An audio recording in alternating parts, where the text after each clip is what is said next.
From the station that made country music famous, 650 AM WSM, this is a Coffee, Country, and Cody podcast. Hi, it's Charlie Manos, and in this episode, we sit down with best-selling author Rob Simbeck. When you listen to this interview, it's quite obvious that Bill and Rob have known each other for a long time, and he has been a frequent guest with us throughout the years. His new book, The Southern Wildlife Watcher, Notes of a Naturalist. If you like spending time in the outdoors, I think you'll really enjoy this conversation with Rob Simbeck on our Coffee, Country, and Cody podcast.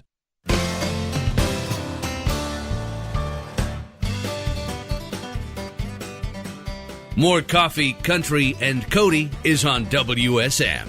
I am so excited to welcome one of the guys I've known as long as anyone in this town, Megan. When I came to WSM in the spring of 1994, he had just written a book about Tennessee state symbols and the stories behind them. And I had him on as a guest, and here we are, 26 years later. He's still writing. We are his first stop on his virtual book tour, something he said he is actually thrilled about as an author, because the travel is what kills you when you have a new book out. The Southern Wildlife Watcher, Notes of a Naturalist. Please welcome Rob Simbeck. Great to see you from your office. Hey, Rob.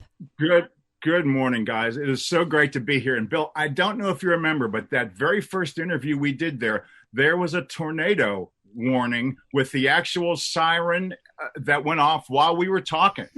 I will never forget it. It was one of the first interviews.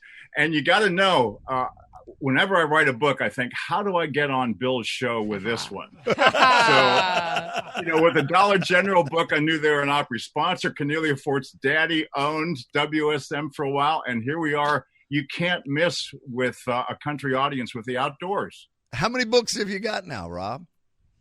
I think it's 22. Wow. A lot of them are ghostwritten. Some are edited, but I averaged about one a year for quite a while. And when you wrote for the late Bob Kingsley, how many years did you do that? How many scripts would you say you wrote for Bob in the time you were together? I counted it up one time, and it was in the millions of words and the thousands and thousands of interviews and shows. I was with him for 25 years, and every day of it was a delight. As you know, the man was delightful, and I always balanced those two careers. I was on Music Row doing bios and working for Bob doing interviews, and then my sort of day job was magazine writing and books, which I think the first one came out about the same time that I hooked up with Bob. So where did the outdoors come into your life as a kid growing up? Take us back to your childhood and your interest. I grew up in upstate Pennsylvania in the mountains, and it was outside a small town in the Highlands, gorgeous territory. I mean, there were bears that would come through. My aunt had to take in the bird feeders every night because of the bears. We had creeks. We had tree houses, making slingshots and spears and catching pollywogs and things like that. I mean, it was the normal country kid kind of thing with a Pennsylvania accent. But I was never what you'd call an expert on any of that stuff until I met my better half, Debbie, in the 80s. And when we started dating, we would often go on picnics and stuff, and she knew every bird and tree and rock in the woods, which I didn't. And I, of course, was following her around, and I thought, I need to write this stuff down so I remember it. And that led to an article called Notes from a Birdwatcher's Friend, which I sold to the Tennessee Conservationist magazine and 12 other state magazines. And I knew I had something, and she and I in the writing gig are still together. That's great. Rob, the timing of this book is so interesting. I would say one of the biggest blessings and gifts of quarantine has been I have gotten outside with my family. I have a boy who's 9, a boy who's 5, a little baby girl. We have explored waterfalls around Tennessee and beyond. And you have written that this book, The Southern Wildlife Watcher, Notes of a Naturalist, is not just for the veteran of nature, but for those that are, perhaps beginning an introduction to wildlife. And I feel like that's my kids right now. We are discovering all that the great outdoors have to offer. And the ages they're sponges. Yeah, absolutely. Yeah. For sure.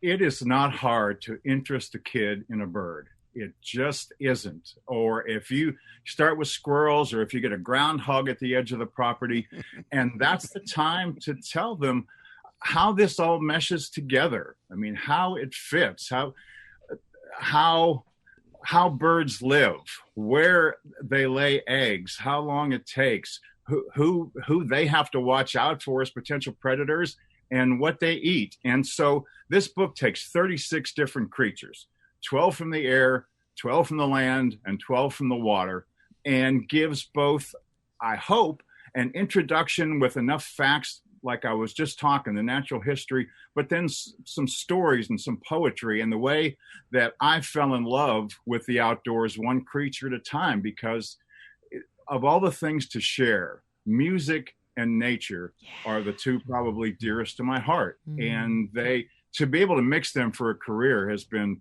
such a blessing. And to have the University of South Carolina Press in this day say, yeah, we'd like to partner with you and get this out as a book, has just meant the world. We're seeing some photos pop up during the course of this interview from your book, and I saw a hummingbird and a red fox a little bit ago.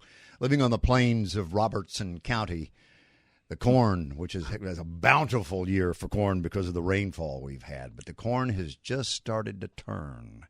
And the arrival of the first picture we see in the book, I think, is the American crow. The arrival of the crow in profusion as the corn starts to turn, and they know, oh, good days are ahead. Yeah, and that's the thing. We compete with so many critters who want, I mean, I raised chickens. One of the ways I got it started with crows was that we raised chickens for about 20 years, and everything wants to eat a chicken. I don't care what it is. If it walks, crawls, hops, or flies, it wants to eat chicken. And so first of all, you have to build a fortress to keep them in, and then you have to know, how to distract them. And so I would listen from my office here. I'd be sitting here and I'd hear the chickens, and they're proud when they lay eggs, and they're scared when the neighbor's cat gets out, and they will tell you, they will talk if you know how to listen. And that led me to listen to the crows and the blue jays, who are often not very popular among the other critters. You'll see them get chased off by everything else. And the interplay just struck me as magical and something I wanted to know as much about as I could. And so in this case, I bring in experts for every critter. I think there was 80 I talked to altogether. And so you've got me, who is an amateur. The word naturalist, I said, man, I don't consider myself a naturalist. And they said, it looks so good in the title. So that's why there you go. Debbie's the naturalist. I'm the assistant.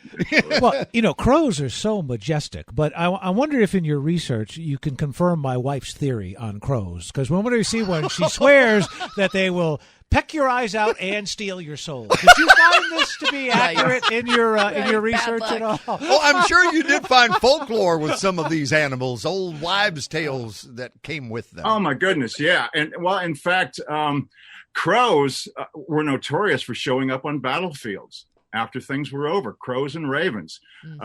They've got decidedly morbid reputations for good reason, and they're also really smart. If you say you've got a field and 4 or 5 crows go in, or 4 or 5 people go in, say hunters. You can't fool a crow until you get to 4 or 5. 2 or 3 people, it can count. It knows if 3 go in and 2 go out, it knows it's not safe. It takes 4 or 5 people before it starts to lose track. It's got a really good brain, and it will push up. If you're ice fishing, sometimes a crow will pull up your line and eat the fish. They are that intelligent. Smart. It is Rob Simbeck, our longtime friend, the Southern Wildlife Watcher, Notes of a Naturalist. When I say that, and you said you didn't feel like you qualified to have that in the title. I mean, it's very Thoreau-like, who's somebody that also gets a mention in the foreword of the book. My wife would be so proud, though, that the first outdoorsman you reference is St. Francis of Assisi, where the elementary school she attended was named in his honor. They were the St. Francis of Assisi Falcons, no less. I like that. And I also reference Issa, who was one of the 4 great Japanese haiku masters, and I call him the St. Francis of Japanese poetry. It was the same thing. I do a riff on him. He wrote a haiku that basically said, don't swat the fly, he wrings his hands, he wrings his feet. And so he looked closely enough to know that the fly either looked worried or was praying or something. And the research showed what they're actually doing is cleaning themselves like a cat does. So after it comes from dog dew toward your salad, it will clean up as best it can. That's great. That's just great. Hey, Rob, you are doing an event with Parnassus, wonderful independent bookstore in Nashville. I've done events with them with my books. They are so dear. And this is one of many events I'm sure that you're doing, but it's on Monday at 6 p.m., a Parnassus Books Facebook Live. Can you just talk about what you'll be doing? My good friend Michael Sims, who is a wonderful author who's written many books on a lot of different subjects, and I will be in conversation about this book, about the outdoors, about literature, about all those things. And Parnassus has been such a good home for my books as well. They love authors, they love readers, and this will be, you can go to their Facebook page to come in on it, and I'm going to link mine to it, and there'll be other ways too. And if you lose track of this, just Google Parnassus and Rob Simbeck, and it will pop up. But it's the first really big one, and a chance to I always love sitting there with the people in the room, but this is a new world we're in right now. And I love the fact that we can get together this way. So even if you don't want to change out of your sweats and come out that evening, we can get together and talk because there will be a Q&A. There you go. All right, and in the minute we have left, and we've got a hard out here, Rob, hit some of the highlights of the animals that are featured in the 3 different categories that you talked about. Well, yeah, the air starts with a crow. I've got the monarch butterfly, which weighs half as much as a dollar bill and can fly from Minnesota to Mexico in the winter. I mean, that's explain how that's done. The blue jay, the pileated woodpecker, the luna moth, one of the most gorgeous creatures you'll ever see. The land critters, the black rat snake, which is kind of king of the world out here, the groundhog, the red fox, the earthworm. They are not native. There's a tease for you. Find out more tonight. We're going to the break tonight, 6 o'clock. Rob Simbeck, thank you so much. Monday night, 6 o'clock. Parnassus Books, Facebook Live. The Southern Wildlife Watcher, Notes of a Naturalist and Friend. Thanks, guys. Thanks for listening to our Coffee, Country, and Cody podcast. Our program director at WSM Radio is J. Patrick Tittle. Our digital producer is Haley Hall. Marketing and promotions director is Amanda Cannon. And I'm Charlie Matos. If you like what you've heard, make sure you subscribe so you never miss an episode. And leave us a review on iTunes. It really does help new people find the show.